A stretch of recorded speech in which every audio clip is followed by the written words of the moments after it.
নমস্কার চাষি বন্ধুরা, আশা করি সবাই ভালো আছেন। আজ আমরা গোল্ডি আর্লি আলু বীজের চাষ নিয়ে আলোচনা করব এই ভিডিওতে। এইবার জলপাইগুড়ি, আলিপুরদুয়ার, কোচবিহার জেলাতে এর রেকর্ড ফলন হয়েছে। প্রতি বিঘাতে প্রায় 160 বস্তা করে। এবার এই আলুর গুণাগুণ সম্বন্ধে একটু আলোচনা করা যাক। এই আলু 60 থেকে 70 দিনের মধ্যে বিক্রি উপযুক্ত হয়ে ওঠে। প্রতি গাছে প্রায় 7 থেকে 10টি করে আলু ধরে। এই আলু বাইরে হালকা হলুদ আর ভিতরে সাদা হবার জন্য দেখতে সুন্দর হয়, এই জন্য এই আলুগুলি বিদেশে রপ্তানি করা যায়। অন্যান্য আলুর থেকে এই আলুর বাজার মূল্য বেশি। যেসব চাষিরা জ্যোতি, চন্দ্রমুখী চাষ করছেন তাদের জন্য এই আলু খুবই উপযুক্ত।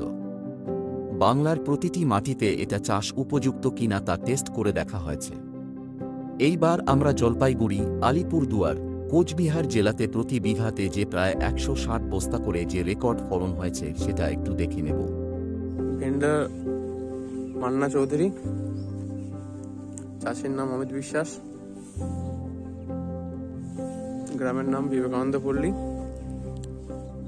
ডিস্ট্রিক্ট জলপাইগুড়ি।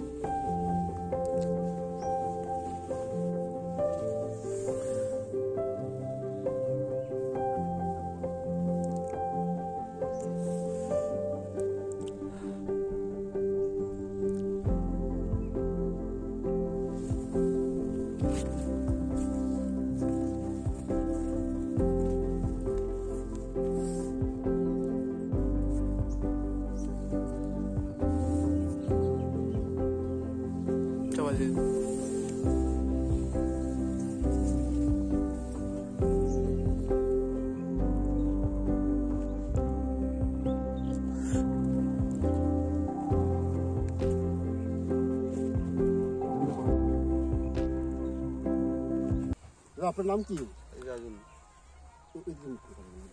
একটু জোরে বলবেন। পুরো নামটা বলবেন। ইজাজুল আকরাম।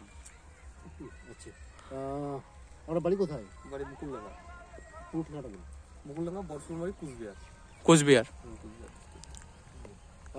আমাদের এই যে আলু চাষ করেছেন, এটা কেমন ফলন দেখতে পাচ্ছেন? ফলন তো মোটামুটি এখন তো ভালোই দেখতেছি।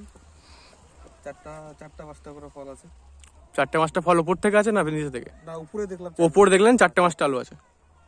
আচ্ছা, আমাদের সামনে বছর আলু চাষ করবেন তো, কি মনে হচ্ছে? হ্যাঁ, ভালো যদি হয় তো করবো। না আপনার এখন পরিস্থিতি দেখে কি মনে হচ্ছে? এখন দেখে তো মোটামুটি ঠিকই আছে, শুধু প্রফিট হয় তো করবো। অবশ্যই প্রফিট তো হবে, ওটা বললাম। এখন আমরা যে এখন আলু যে সাইজটা কেমন আছে? সাইজ ঠিক আছে, সাইজ ভালো আছে। এখন 50-55 দিন হলো বয়স। এটা বয়স, গাছটার বয়সটা নিশ্চয়ই জানেন। 50 হলো। 50-55 দিন, তাই তো? আস্তে আস্তে করো। কতদিন গাছ এটা? এটা তো মোটামুটি 50 দিন হয়ে গেল।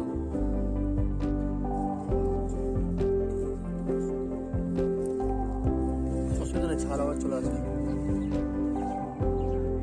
চলে যাচ্ছে। ঠিক আছে, আর ওটা ছেড়ে যায়নি তো? না না, ঠিক আছে, ছেড়ে যখন যায়নি তো সব নেই, চাপা দিতে। দাঁড়ান, ওই দা কিরাম করে ছুড়ে নিচ্ছেন, দাঁড়ান। এটা ধরুন তো একটু, এবার তো অরিজিনালটা আসবে।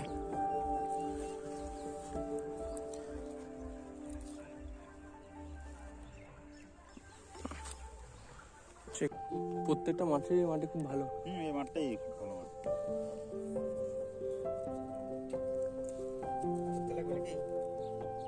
খুশি তো অবশ্যই।